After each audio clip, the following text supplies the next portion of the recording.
தமிழகத்தில் சட்டம் ஒழுங்கை சீர்குலைக்க பாஜக போன்ற சில அரசியல் கட்சிகள் முயற்சிப்பதாக விசிக தலைவர் திருமாவளவன் குற்றம் சாட்டியுள்ளார். சென்னை தலைமைச் செயலகத்தில் முதலமைச்சர் மு.க.ஸ்டாலினை விடுதலை சிறுத்தைகள் கட்சியின் தலைவர் திருமாவளவன் சந்தித்தார். அப்போது ஆம்ஸ்ட்ராங் கொலை வழக்கில் தொடர்புடைய அனைவரையும் கைது செய்ய வேண்டும் என்பன உள்ளிட்ட பல்வேறு கோரிக்கைகள் அடங்கிய மனுவை முதலமைச்சரிடம் வழங்கினார். முதலமைச்சரை சந்தித்த பின் செய்தியாளர்களிடம் பேசிய திருமாவளவன், ஆம்ஸ்ட்ராங் கொலை வழக்கில் தொடர்புடைய அனைவரையும் கைது செய்ய வேண்டும் என்று முதலமைச்சரிடம் வலியுறுத்தியதாக குறிப்பிட்டார். தமிழகத்தில் சட்டம் ஒழுங்கை சீர்குலைக்க பாஜக போன்ற சில அரசியல் கட்சிகள் முயற்சிப்பதாக அவர் குற்றம் சாட்டினார்.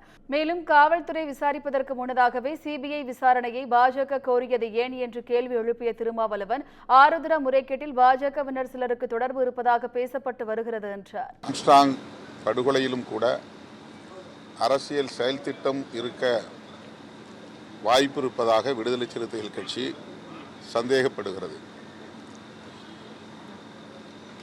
ஆம்ஸ்ட்ராங் அவர்கள் உயிரிழந்த சில நிமிடங்களில் பாஜக கட்சியை சார்ந்த ஒருவர்தான் ஊடகங்களுக்கு பேட்டி கொடுத்தார். திரு ஆம்ஸ்ட்ராங் அவர்களின் உடலை பொதுமக்களின் பார்வைக்காக அரசு பள்ளி வளாகத்திலே வைப்பதற்கு அனுமதி அளித்து உரிய பாதுகாப்பையும் அளித்து அமைதியான முறையில் கண்ணியமான முறையில் அவருடைய உடலை அடக்கம் செய்வதற்கு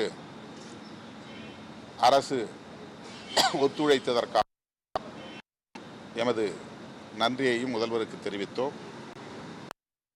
இல்லத்திற்கு சென்று அவருடைய பாதிக்கப்பட்ட துணைவியாரையும் சந்தித்து ஆறுதல் சொன்னது எமக்கு ஆறுதல் அளிக்கிறது.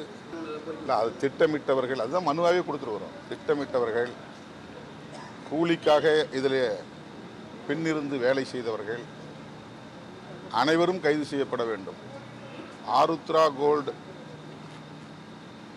பாஜக, ஆம்ஸ்ட்ராங் படுகொலை என்கிற ஒரு முக்கோணம் இதில் இருப்பதாக தெரிகிறது.